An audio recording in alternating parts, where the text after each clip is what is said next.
Hello दोस्तों, नमस्कार। आज की इस वीडियो में हम लोग बात करेंगे AF कैट 01/2026 बैच की वैकेंसी के बारे में। क्या एलिजिबिलिटी है और फॉर्म कब से भरा जाएगा। तो चलिए स्टार्ट करते हैं। वहीं अगर बात करी जाए वैकेंसी की, जो ये बैच है AF कैट का, एयरफोर्स का, इंडियन एयरफोर्स का 01/2026 बैच है। इसका अभी हुआ नहीं है, लेकिन शॉर्ट नोटिफिकेशन इसका आ गया है। ठीक है। जो इसका एग्ज़ाम कराता है, ये कराता है एडमिशन।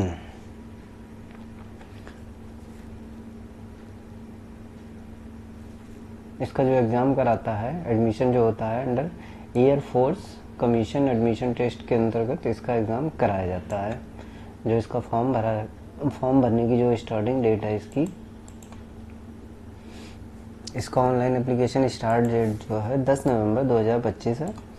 वहीं अगर लास्ट डेट एप्लीकेशन की बात करी जाए जो 9 नवंबर 2025 है, और लास्ट डेट फीस पेमेंट की बात करी जाए तो 9 दिसंबर 2025 है। वहीं अगर कोर्स स्टार्ट जो होगा जनवरी 2027 से इसका कोर्स स्टार्ट हो जाएगा। फीस जो है सभी कैटेगरी के लिए, सभी कैंडिडेट्स के लिए 550 रुपये है। वहीं अगर जो NCC से जो कैंडिडेट रहेंगे, ABCD जो भी सर्टिफिकेट होगा, तो उनके लिए एंट्री फीस जो है 0 है। और मेटीरियोलॉजी एंट्री से जो भी रहेगा उसके लिए भी फीस 0 है। पेमेंट का मेथड रहेगा ऑनलाइन माध्यम हो जाएगा। वहीं अगर एज लिमिट की बात करी जाए, एज लिमिट जो है 1 जनवरी 2027 के अनुसार जो है आपकी एज का कैलकुलेशन किया जाएगा। 1 जनवरी 2027 के अनुसार आपका एज का कैलकुलेशन किया जाएगा, जिसमें मिनिमम एज जो है 20 ईयर्स है और मैक्सिमम एज 26 ईयर्स है। ठीक है।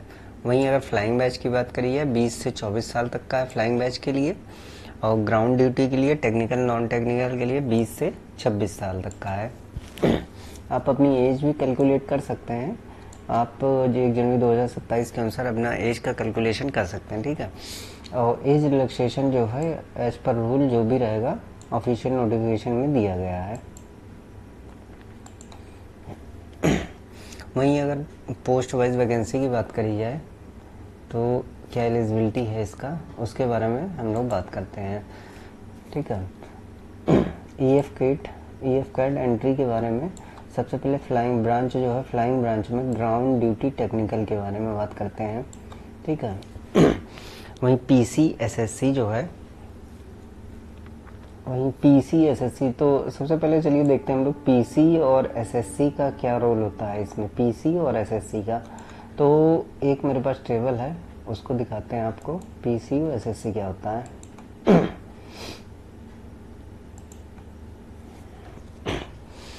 तो ये जो टेबल है ये नेट से निकाला गया है। तो यहाँ पे देखिए difference between PC and SSC in defence service में क्या होता है। ठीक है। नेचर ऑफ सबसे पहले देखते हैं नेचर ऑफ सर्विस। PC यानी कि परमानेंट कमीशन। PC जो होता है परमानेंट कमीशन होता है, life long career till retirement.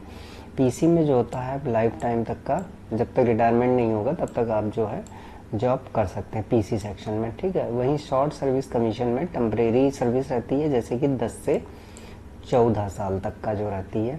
ठीक है। ये जो दिया गया 10 से 14 साल तक का शॉर्ट सर्विस कमीशन की जो है वो रहती है, SSC जिसे कहा जाता है। ठीक है। वहीं जो परमानेंट जॉब कमीशन में ड्यूरेशन जो रहता है 54 से 60 साल तक का रहता है, डिपेंडिंग ऑन रैंक वाइज जो है डिपेंड करता है। ठीक है। और वहीं शॉर्ट सर्विस कमीशन में इनिशियल 10 साल तक का एक्सटेंड करके 4 इयर्स एक्सटेंड हो जाता है, तो 10 से 14 साल तक का हो जाता है। ठीक है। तो इसमें एलिजिबिलिटी क्या, जो भी एयरफोर्स के लिए जो भी एलिजिबिलिटी मांगी गई है वो हिसाब से यहाँ पे नहीं है, ये अलग तरीके से दिया गया है। ठीक है। मेन जो समझाया गया है यहाँ पे PC और SSC होता क्या है, PC और SSC का मतलब जो वहाँ पे दिया है इसका क्या मतलब है। ठीक है। तो चलिए हम लोग जो है अपना मेन जॉब पोस्ट पे पहुँचते हैं। ठीक है। तो इसमें जो है ये देखिए SSC मेन के लिए यहाँ पे AE, ये पोस्ट है AE। ठीक है। और ये AEL AEM। ठीक है। तो ये पोस्टें दे रखी हैं। ठीक है। ये SSC मेन है, यानी कि शॉर्ट सर्विस, ये वाली SSC शॉर्ट सर्विस के लिए मेन के लिए है, और ये शॉर्ट सर्विस वुमेन के लिए दिया गया, शॉर्ट सर्विस यानी 10 से 14 साल के लिए ये वाली जो है वैकेंसी दी गई है। ये वाला जो है पोस्ट सेक्शन करा गया है शॉर्ट, ये वाला, ठीक है, ये सेक्शन शॉर्ट के लिए। और ये वाला जो सेक्शन है पीसी और एसएससी दोनों के लिए है, ये वाला, इस सेक्शन की बात करते हैं हम लोग, ठीक है।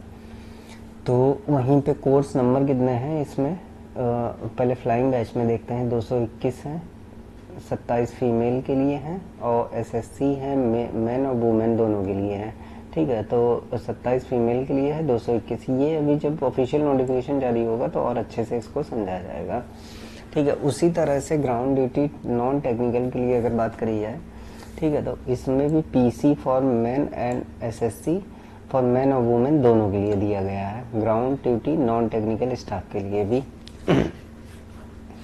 ठीक है। तो इसमें जो है वीपन सिस्टम डब्ल्यूएस ब्रांच, इस तरह से ये पोस्टों का निर्धारण किया गया है, ठीक है। यहाँ पे ये क्या दिखाया गया है, ये अभी कुछ डिसाइड नहीं कर सकते कि कितनी सीटें हैं या क्या है, कि ब्रांच है कोई या ब्रांच कोड है। तो जब ऑफिशियल नोटिफिकेशन एक बार आ जाएगा पूरा, तब वहाँ पे हम लोग इस पर चर्चा जरूर करते हैं। अब इन एनसीसी स्पेशल कैटेगरी के लिए जो एंट्री है उसमें जो है फ्लाइंग बैच है, पीसी और एसएससी इसमें दोनों का दिया गया है, ठीक है। पीसी और एसएससी 10% सीट्स जो है CDSC vacancies for 10% seats out of AF CAT, 10% seats इनके लिए रिजर्व रखी गई हैं। अब चलिए हम लोग एलिजिबिलिटी पे बात करते हैं। एलिजिबिलिटी क्या है, वही फ्लाइंग बैच के लिए क्या एलिजिबिलिटी है, ठीक है, फ्लाइंग ब्रांच के लिए, सॉरी। एज लिमिट इसमें जो 20 से 24 है, और वन बिटवीन 2 जनवरी 2003 से लेके 1 जनवरी 2007 के बीच में आपका डीओबी होना चाहिए, आपका जन्म वर्ष जो है होना चाहिए, ठीक है। मंथ और ईयर दोनों एक हिसाब से जो अकॉर्डिंग दिया है उसी के अकॉर्डिंग होना चाहिए, 20 से 24 के बीच आपकी होनी चाहिए उम्र। इसमें एलिजिबिलिटी की बात करी है तो बैचलर डिग्री दी गई है, bachelor degree with physics and mathematics के साथ में, ठीक है, मैथमेटिक्स के साथ में होना चाहिए, और साथ में आप बीटेक भी हो सकते हैं, ठीक है। तो ये आपका एलिजिबिलिटी है। वहीं ग्राउंड ड्यूटी टेक्निकल के लिए 20 से 26 साल उम्र है, ठीक है। आपका बर्न बिटवीन होना चाहिए 2 जनवरी 2001 से लेके 1 जनवरी 2007 के बीच में होना चाहिए। इसमें अगर एलिजिबिलिटी की बात करी जाए, एरोनॉटिकल इंजीनियरिंग में इलेक्ट्रॉनिक्स जो है कैंडिडेट्स पास होने चाहिए 10+2 intermediate exam with 60% marks in physics and math with minimum 4 year graduation integrated PG degree in engineering technology, यानी कि एरोनॉटिकल्स में आपका इंजीनियरिंग होना चाहिए, ठीक है।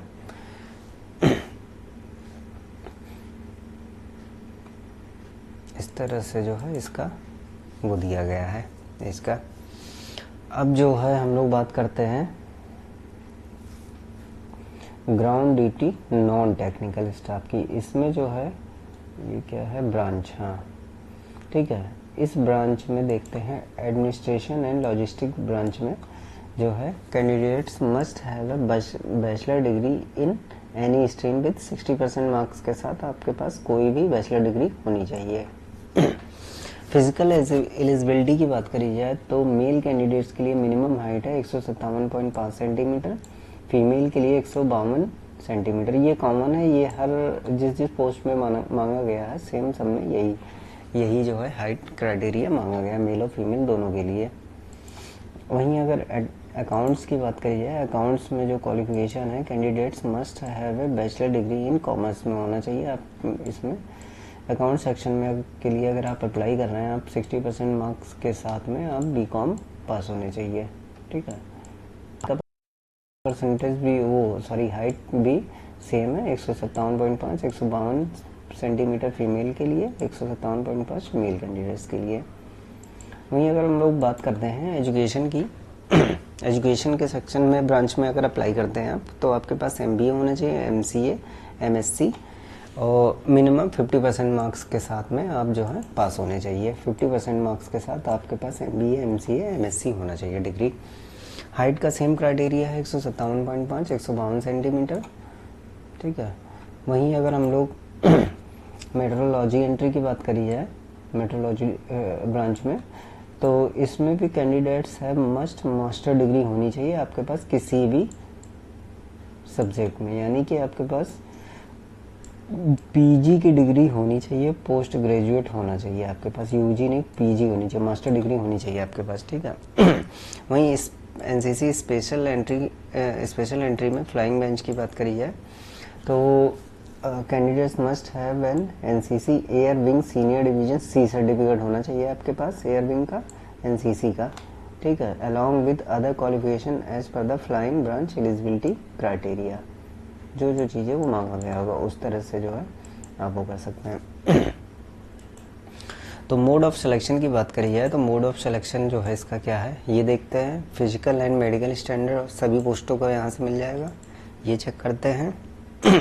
वहीं अगर पे स्केल की बात करी जाए तो पे स्केल जो है 56,100 से लेके 1,77,500 रुपये तक का लेवल 10 की जॉब है, सारी लेवल 10 का है। तो इस हिसाब से इसमें सैलरी का वो किया गया है। फॉर्म को अप्लाई करने के लिए आप जो है ऑफिशियल वेबसाइट पे जाकर यहाँ से क्लिक कैंडिडेट लॉगिन पे जाके इस तरह से अपना फॉर्म जो है सबमिट भर सकते हैं। अभी तो लिंक एक्टिव नहीं हुआ है, लेकिन जैसे ही एक्टिव हो जाएगी तो आपको कैसे फॉर्म भरा जाएगा इसका भी गाइड किया जाएगा। दूसरी चीज़ चलिए शॉर्ट नोटिफिकेशन जो है उस पर हम लोग बात करते हैं। ऑफिशियल वेबसाइट जो है यहाँ से आप देख सकते हैं और हमारे व्हाट्सएप चैनल से भी आप ज्वाइन कर सकते हैं जहाँ पे डेली अपडेट्स रहता है, और रटाई का जो नया चैनल है आप वहाँ से भी ज्वाइन कर सकते हैं, ठीक है। तो अभी तो हम लोग जो है सिलेक्शन प्रोसेस की बात करते हैं हम लोग।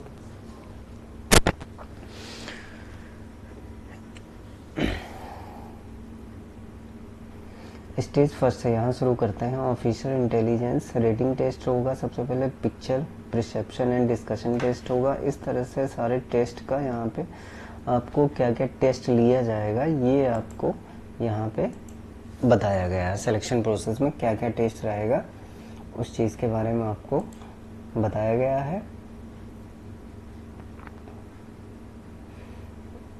यहाँ से बात करते हैं, देखिए एनसीसी एंट्री में air squads NCC senior division C certificate holders are apply online through NCC special entry.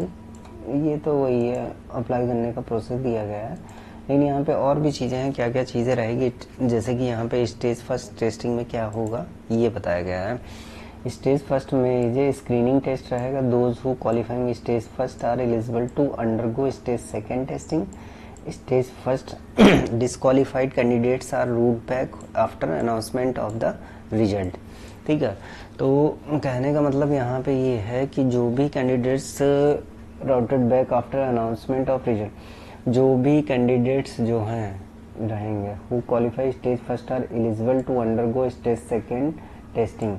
Stage first में जो disqualified candidates are routed back after, यानी कि स्टेज फर्स्ट में जो कैंडिडेट्स वो हो जाएंगे डिसक्वालीफाई हो जाएंगे, उनको जब तक रिजल्ट अनाउंस नहीं हो जाएगा, ठीक है, तब तक उनको वहीं पे रोका जाएगा, यानी कि उनको आउट नहीं किया जाएगा।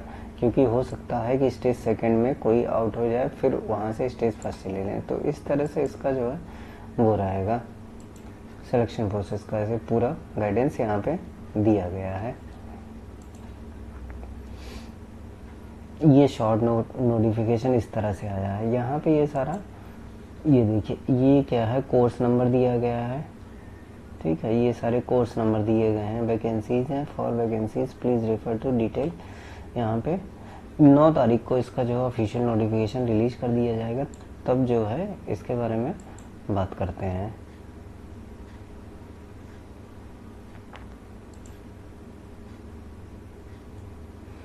यहाँ पे फिजिकल एंड मेडिकल स्टैंडर्ड के बारे में दिया गया है, तो आप एक बार वेबसाइट का यहाँ से आप पूरा फॉर्म अप्लाई करने से पहले फिजिकल और मेडिकल के बारे में ज़रूर चेक कर लें, ठीक है, कि क्या क्या दिया गया है, वेट वगैरह सारा हर चीज़ का पूरा चार्ट दिया गया है। आपको जैसा भी जो भी हो आप एक बार अप्लाई करने से पहले ज़रूर इसको देख ज़रूर लें, ठीक है, क्या चीज़ क्या है, ठीक है। तो आज के लिए बस इतना ही, लेकिन जैसे ही इसका जो ऑफिशियल नोटिफिकेशन आएगा वो यहाँ पे अपलोड कर दिया जाएगा, ठीक है। तो एक बार जैसे ही आएगा तो आप एक बार विजिट वेबसाइट को विज़िट ज़रूर करें। और इसी तरह की वीडियो के लिए आप हमारे चैनल को सब्सक्राइब कर लीजिए, जिससे आपको रेगुलर अपडेट्स जो हैं आपको मिलते रहेंगे। और हमारी वेबसाइट governmentjobtracker.com पे विजिट करते रहें। यहाँ पे डेली जो भी अपडेट्स रहते हैं यहाँ पे सारे अपडेट कर दिए जाते हैं, ठीक है। यहाँ पे स्कॉलरशिप का भी ऑप्शन रहता है, SBI की प्लेटिनम जुबली क्लास 1 से लेकर 12 तक का PG के लिए बच्चों तक का स्कॉलरशिप के सेक्शन भी हैं, बहुत अच्छा रहता है। तो एक बार आके वेबसाइट पे विज़िट ज़रूर करें, ठीक। और हमारे चैनल को सब्सक्राइब कर लें, जिससे जो भी अपडेट रहेगा आपको अपडेट कर दिया जाएगा। आज के लिए बस इतना ही, मिलते हैं नेक्स्ट वीडियो में। धन्यवाद।